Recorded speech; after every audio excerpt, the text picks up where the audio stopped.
In today's video I want to talk to you about bad habits, some things that I always do, and I know that I do these things and I always try to prevent it or just move around it, but somehow I always keep doing these bad things. So maybe you can learn something from this and think to yourself, okay, I'm doing this also, maybe I should change this. So yeah, let's just get into bad habit number one that I have as a landscape photographer.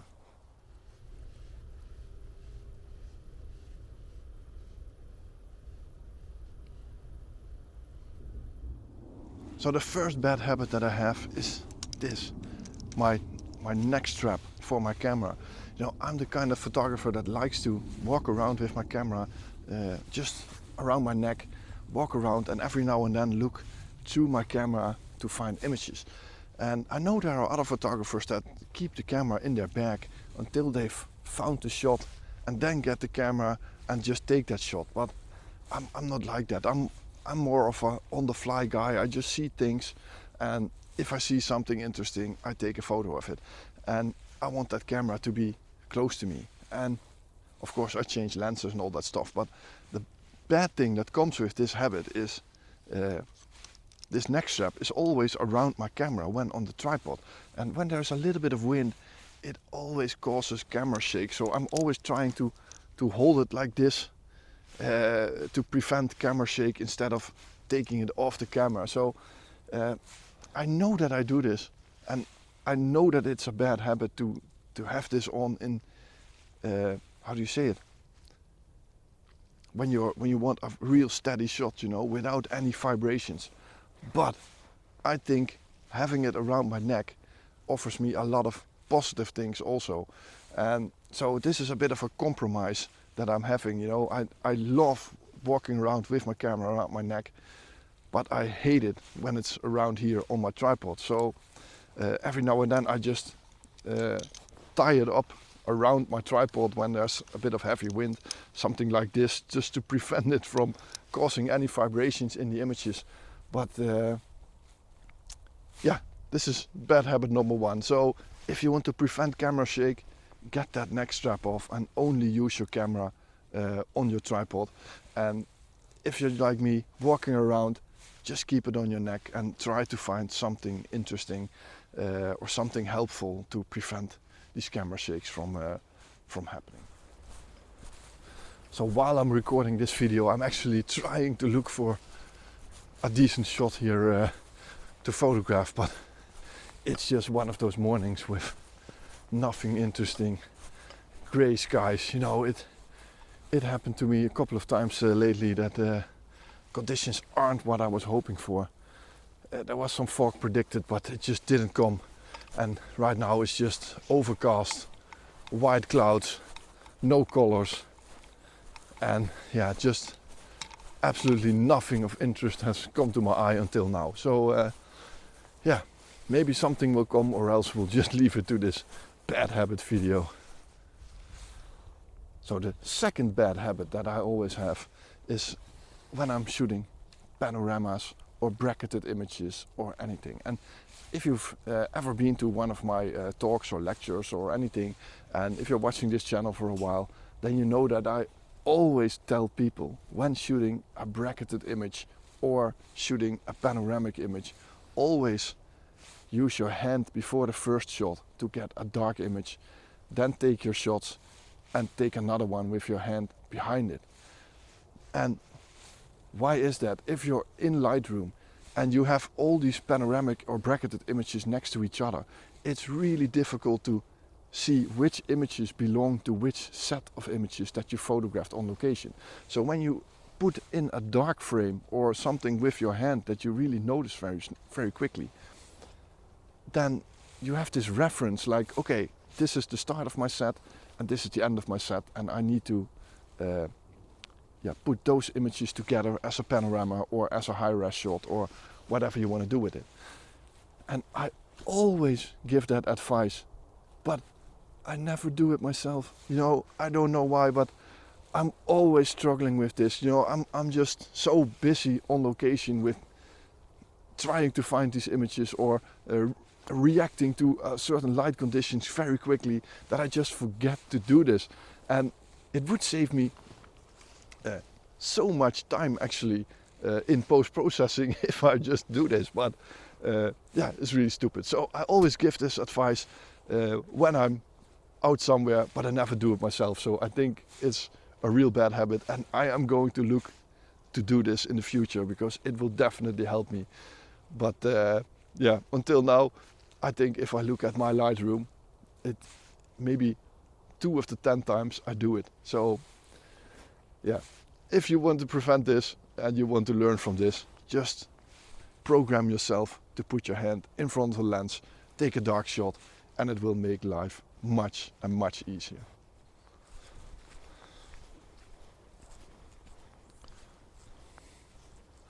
So bad habit number 3, that has also to do with bracketing or high-res images or anything. If I use these functions on my camera, or for example a self-timer or anything, I always forget to turn these things off. And then 5 minutes later I'm looking at an epic thing, or maybe see a deer running by.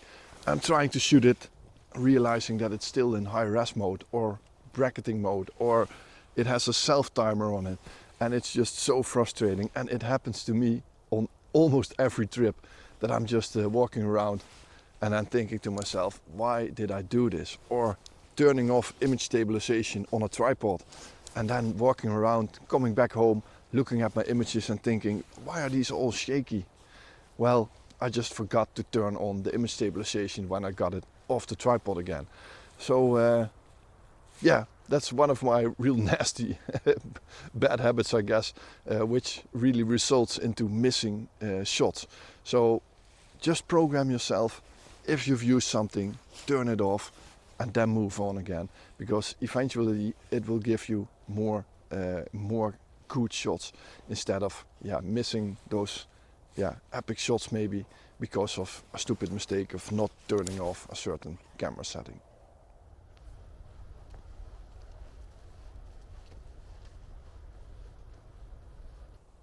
So the next bad habit that I have, and this is actually a really stupid one, and I think this is the first basic lesson that anyone has to learn when become a photographer.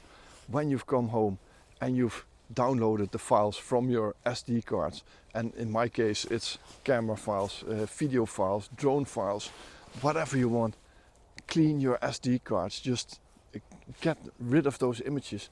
But I just bought some really large SD cards, and what happens is if you have this large SD cards, you're just thinking to yourself, well, I've got enough space, I don't have to clean these yet, you know.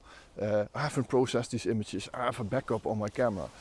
But every now and then I go out on location, starting to shoot, took a couple of images already, and then the next image, SD card is full, no more memory. And it is so frustrating because I always discover it when I've already taken some shots on a specific day. So I can't format the card anymore and erase everything. I just have to go into my menu, look at all the old images and delete them one by one by one by one.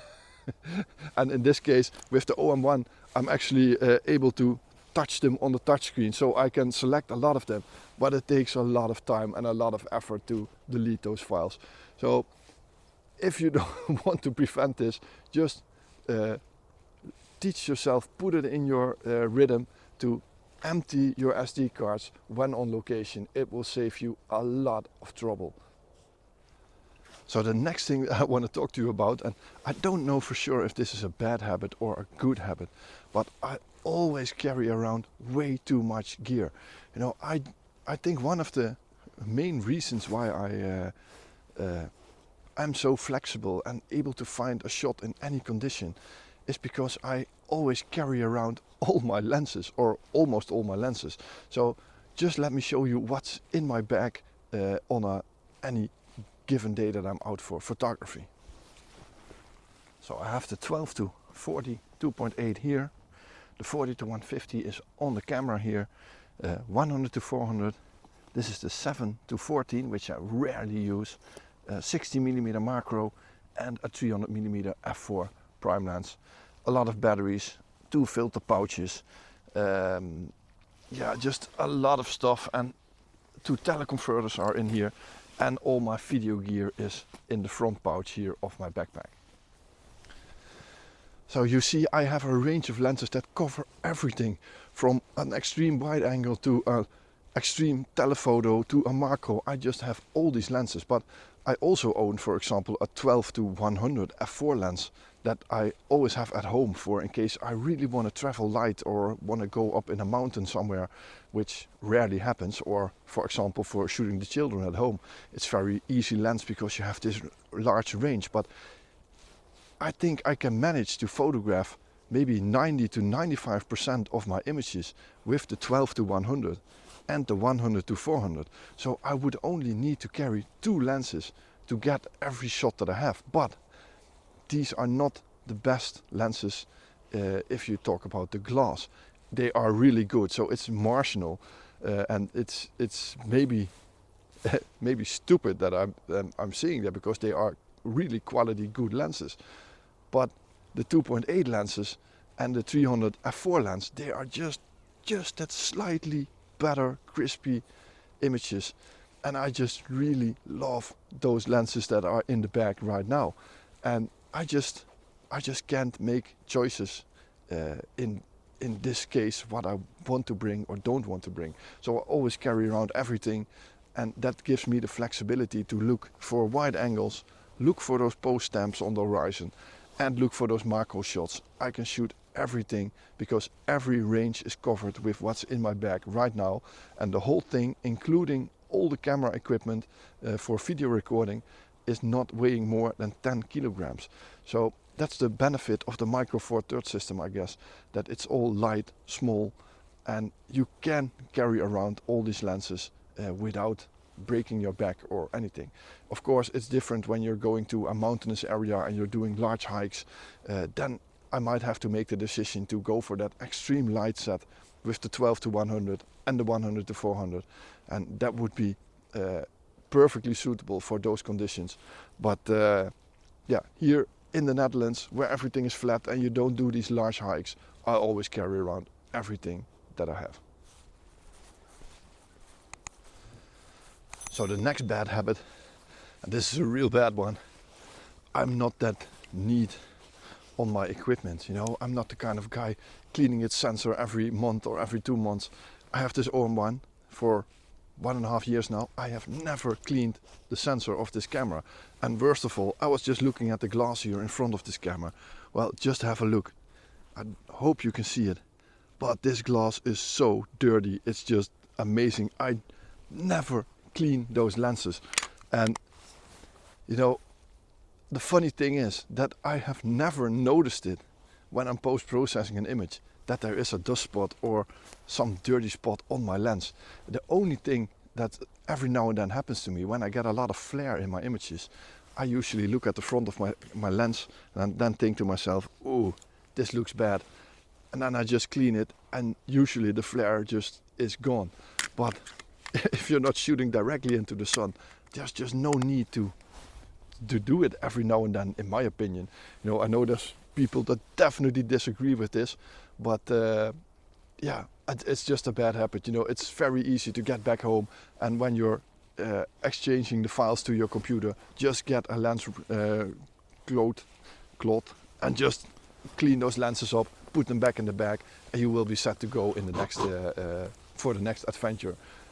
Well, I just have that bad habit of not doing all that stuff. You know, for me, photography is all about fun and being out here, and all this stuff that you have to do, I just don't like it, and I just don't do it that often as I should do. So, good advice, clean your equipment.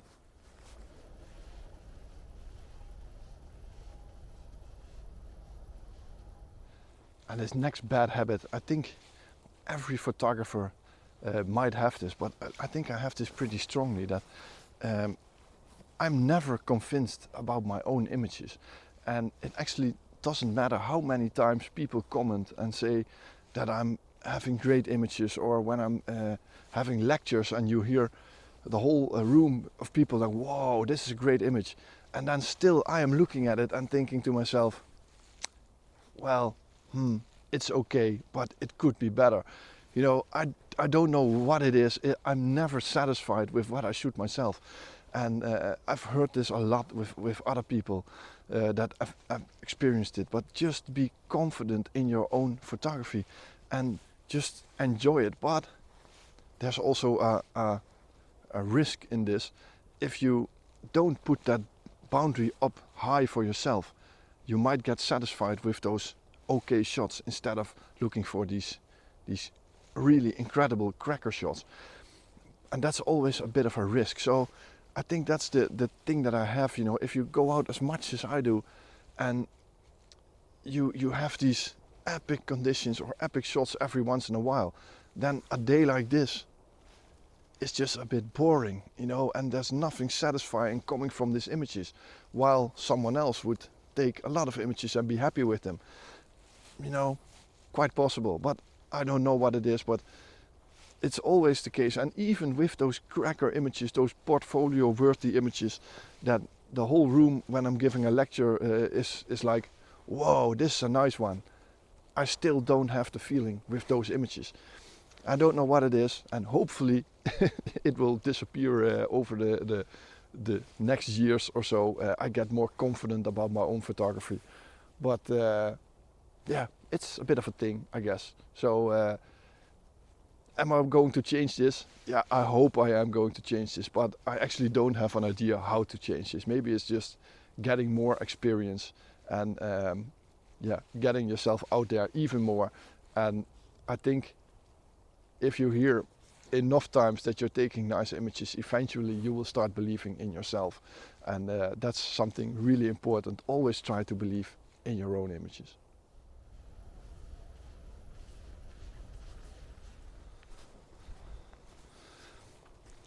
So, and the last bad habit that I have actually doesn't have much to do with the photography itself, but more for me being a YouTuber. You know, I just always forget to shoot B-roll. I always go out with the idea, okay, I'm going to shoot this B-roll here and B-roll there and just make a great video of it. But every time I come back home and I'm thinking to myself, I didn't record anything. And I don't really like that. I like to see some B-roll myself in other videos. So I'm trying to learn it. It's getting better, but it's a process, you know. You really have to think about it. And I always make the decision, am I going for that great image or am I going to shoot B-roll here at this moment? So I'm always trying to shoot the image first. That's the most important. That's why I go out.